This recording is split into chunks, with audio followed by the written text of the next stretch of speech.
नमस्कार दोस्तों, आपका स्वागत है आज के हमारे स्पेशल बुलेटिन में। चलिए आज की आम आदमी से जुड़ी मुख्य खबरों को जान लेते हैं।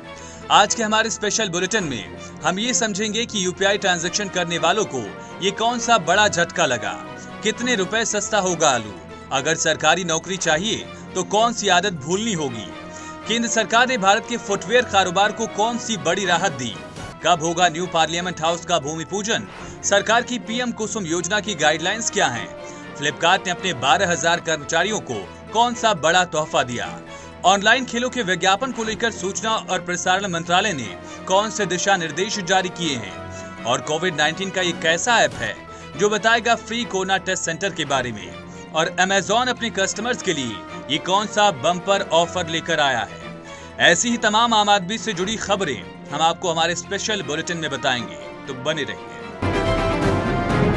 चलिए दोस्तों, आज के हमारे स्पेशल बुलेटिन की शुरुआत करते हैं यूपीआई ट्रांजैक्शन की खबर से। अगर आप यूपीआई से ट्रांजैक्शन करते हैं तो इस खबर को ध्यान से समझ लीजिए। दरअसल आने वाले 1 जनवरी से पूरे देश में यूनिफाइड पेमेंट इंटरफेस यानी कि यूपीआई के जरिए किसी को भी पेमेंट करना महंगा साबित होगा।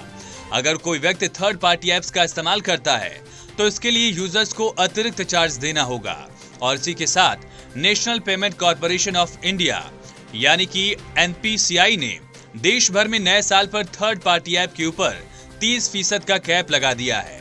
एनपीसीआई ने फैसला भविष्य में किसी भी थर्ड पार्टी ऐप की मोनोपोली रोकने और इसे साइज के हिसाब से मिलने वाले विशेष फायदे से रोकने के लिए किया है। अब लोगों को फोन पे, गूगल पे, अमेज़न पे जैसे थर्ड पार्टी ऐप से पेमेंट करने पर एक्स्ट्रा चार्ज देना होगा। वहीं पेटीएम जैसे ऐप पर एनपीसीआई ने कैप का अतिरिक्त चार्ज नहीं लगाया है। खुशखबरी दोस्तों, किसान आंदोलन की वजह से फल और सब्जियां महंगी हो रही थी, उनमें से एक था आलू। दरअसल आलू की लगातार बढ़ती कीमतों ने आम आदमी की रसोई का बजट बिगाड़ दिया है। त्योहारी सीजन के बाद आलू के दाम में और ज्यादा इजाफा देखा गया और ज्यादातर शहरों में आलू 50 रुपए किलो बिक रहा है। लेकिन अब जल्द ही आसमान छू रही कीमतों में राहत मिलने की उम्मीद है, और इसकी सबसे बड़ी वजह पश्चिम बंगाल से सप्लाई बढ़ना है। हालांकि पश्चिम बंगाल में भी ये अभी 50 रुपए किलो ही बिक रहा है। वहीं बिहार के दरभंगा जिले और उत्तर प्रदेश के प्रयागराज में इसकी कीमत 45 रुपए प्रति किलो है। आपको बता दें कि पश्चिम बंगाल सरकार ने 27 नवंबर को एक नोटिस जारी किया था। इसमें 465 कोल्ड स्टोरेज मालिकों को 30 नवंबर तक अपने बचे स्टॉक का निपटान करने की बात कही गई थी, वरना उनके खिलाफ कार्रवाई की चेतावनी दी गई। और इस नोटिस के बाद कोल्ड स्टोरेज मालिकों में दहशत है। पश्चिम बंगाल कोल्ड स्टोरेज एसोसिएशन के अधिकारी ने कहा कि कोल्ड स्टोरेज गेट पर आलू के विभिन्न किस्मों की थोक दरों में पिछले 3 दिनों में 5 रुपए प्रति किलो की कमी आई है, और आगे इसके लगभग 28 रुपए तक घटने की संभावना भी है। और इससे स्थानीय बाजारों में आलू के खुदरा दाम 40 रुपए किलो से नीचे जाने में मदद मिलेगी। 7 दिसंबर तक लगभग 50% कोल्ड स्टोरेज अपने स्टॉक खाली कर सकेंगे, जबकि बाकी में दिसंबर के बीच तक खाली होंगे। अधिकारी ने यह भी कहा कि वर्तमान में लगभग 6 से 8 लाख टन आलू अभी भी कोल्ड स्टोरेज में पड़ा हुआ है, और उन्हें आलू मालिकों के साथ तालमेल बनाते हुए स्टॉक को खाली करने में कुछ और वक्त लगेगा। इसी के साथ साथ किसानों के आंदोलन का बड़ा असर भी आलू पर दिखाई दे रहा है। केंद्र सरकार ने 31 जनवरी 2021 तक आलू की इंपोर्ट ड्यूटी पर 10 लाख टन पर 10% का कोटा तय किया। फिलहाल औसत दाम 32 रुपए के आसपास है, और सरकार के इस कदम से आने वाले दिनों में आलू के भाव काबू में रहने की संभावना है। वहीं मंडियों में जनवरी से आलू की नई फसल की आवक शुरू हो जाएगी, और पंजाब से आलू की आवक शुरू हो गई है, हालांकि इसकी मात्रा बहुत कम है। अगली बड़ी खबर सरकारी नौकरी की तैयारी कर रहे लोगों के लिए। अगर आप सरकारी नौकरी पाने की कोशिश कर रहे हैं तो भूल कर भी ये काम न करें। दरअसल झारखंड सरकार ने सरकारी नौकरी की आस लगाए लोगों के सामने एक अनोखी शर्त रखी है। अब सरकारी नौकरी का आवेदन करने वाले अभ्यर्थियों को एक शपथ पत्र देकर बताना होगा कि वो खैनी और सिगरेट से दूर रहेंगे। राज्य में नियम 1 अप्रैल 2021 से लागू हो जाएगा। मुख्य सचिव सुखदेव सिंह की अध्यक्षता में हुई राज्य तंबाकू नियंत्रण समन्वय समिति की बैठक में इस बारे में फैसला लिया गया। बैठक में मुख्य सचिव ने पान, सिगरेट और तंबाकू उत्पाद बेचने वालों को हर हाल में लाइसेंस लेने के प्रावधान का सख्ती से पालन कराने को भी कहा है, और कोई भी ऐसी दुकान जिसके पास लाइसेंस नहीं है उसे संचालित नहीं किया जाएगा। इसके साथ मुख्य सचिव ने यह भी कहा कि लाइसेंस लेने वाली ऐसी दुकानों में बिस्किट, चॉकलेट या बाकी खाने की चीजों की बिक्री नहीं होनी चाहिए। बता दें कि झारखंड में ये नियम पहले से ही लागू है, लेकिन इसका अभी तक सख्ती से अनुपालन नहीं कराया जा सका। बैठक के दौरान ये भी निर्णय लिया गया कि रांची, धनबाद, बोकारो, खूंटी, सरायकेला और हजारीबाग अब तंबाकू फ्री जिले रहेंगे। इसके साथ ही किसी भी स्कूल के 100 मीटर के दायरे में तंबाकू उत्पाद नहीं बेचे जाएंगे और इस नियम को तोड़ने वाले दुकानदारों के खिलाफ सख्त कदम उठाए जाएंगे। दोस्तों, केंद्र सरकार देश के फुटवेयर एक्सपोर्ट और घरेलू कारोबार के लिए बड़ी राहत की खबर लाई है।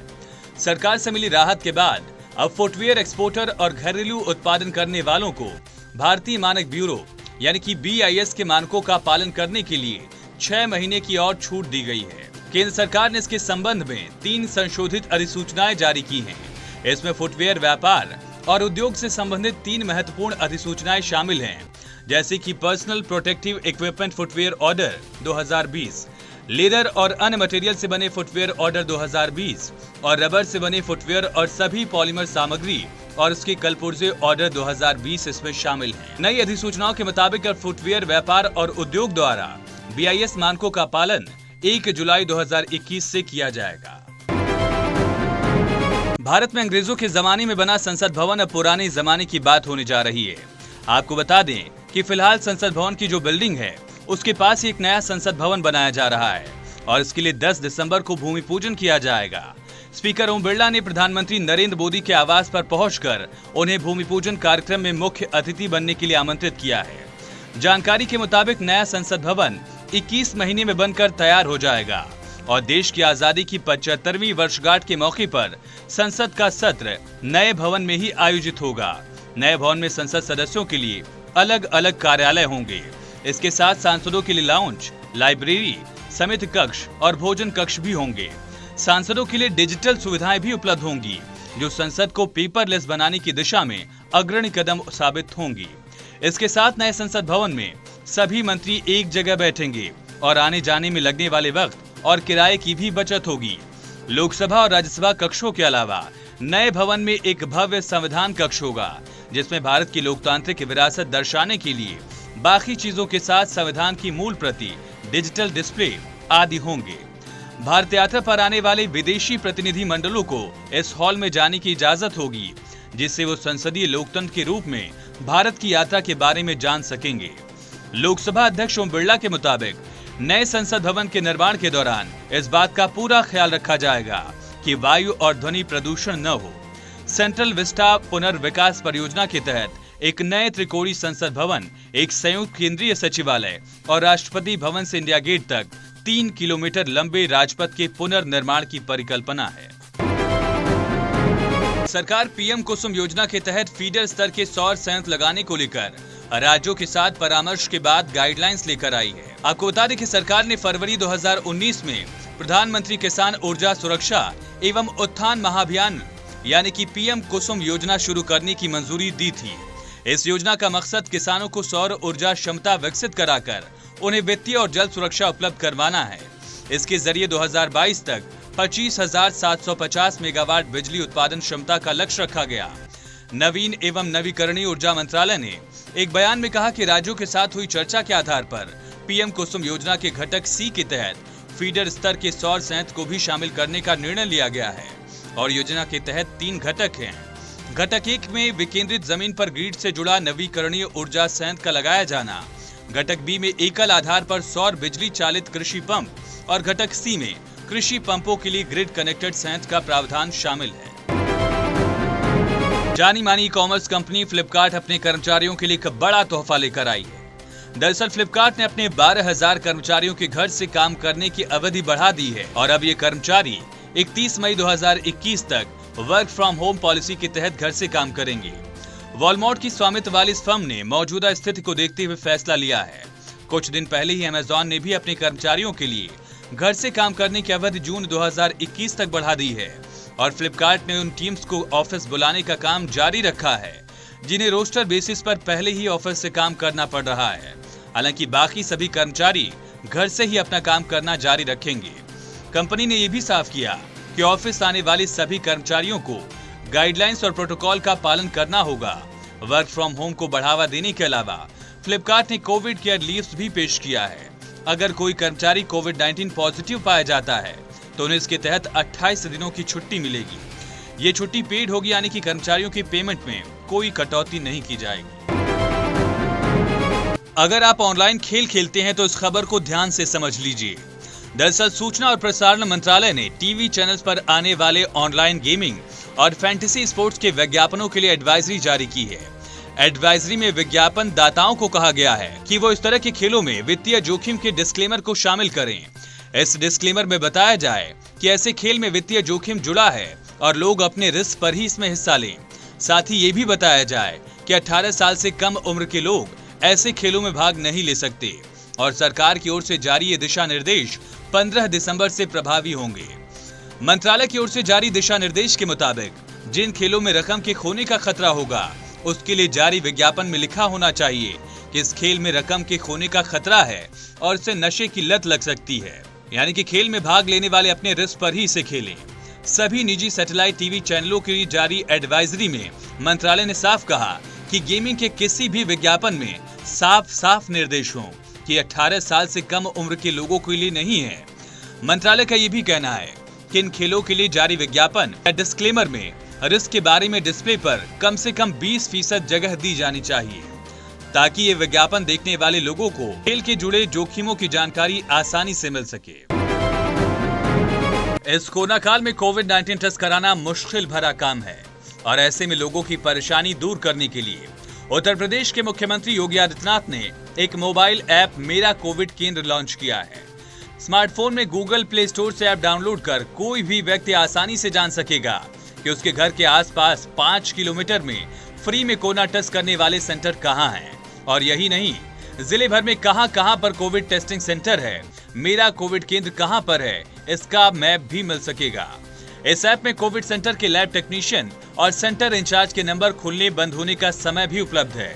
आपको बता दें कि चिकित्सा और स्वास्थ्य के अपर मुख्य सचिव अमित मोहन प्रसाद ने बताया कि करीब 2 महीने पहले कोरोना की जांच रिपोर्ट ऑनलाइन जानने के लिए ऐप लॉन्च किया गया था और इसके बाद अब तक 30 लाख लोग अपनी कोरोना टेस्ट की रिपोर्ट घर बैठे ही ऑनलाइन ले चुके हैं। अब उन्हें एक कदम आगे बढ़कर कोविड टेस्टिंग सेंटर के बारे में भी ऑनलाइन जानकारी मिलेगी। कॉमर्स क्षेत्र की प्रमुख कंपनी अमेजॉन इंडिया एक नई खबर लेकर आई। दरअसल अमेजॉन इंडिया 12 दिसंबर को स्मॉल बिजनेस डे यानी कि SBD के चौथे एडिशन की मेजबानी करेगी। इसकी शुरुआत 12 दिसंबर 2020 की आधी रात से होगी, जो इस दिन की रात 11:59 तक चलेगा। ये स्मॉल बिजनेस डे एक विशेष रूप से तैयार किया गया ऑनलाइन आयोजन है, जहां ग्राहकों को स्टार्टअप, महिला एंटरप्रेन्योर, कलाकारों और बुनकरों, लोकल दुकानदारों से खरीदारी करने का मौका मिलेगा। इस साल ये दूसरी बार आयोजित किया जा रहा है और इसमें घर की जरूरी चीजों समेत कई बाकी श्रेणियों के उत्पादों को भी रखा जाएगा। इसके साथ हम आपको बता दें कि छोटे और सूक्ष्म व्यवसायों से खरीदारी को बढ़ावा देने के लिए अमेजॉन ग्राहकों को डिजिटल पेमेंट पर 10% कैशबैक की पेशकश भी कर रहा है। इसके अलावा अमेजॉन ने ICICI बैंक के साथ समझौता किया, जिसके तहत डेबिट और क्रेडिट कार्ड से भुगतान करने पर 10% की तत्काल छूट दी जाएगी। आपको बता दें कि SBD के दौरान थोक खरीदारी करने वाले ग्राहकों को भी विशेष छूट दी जा रही है।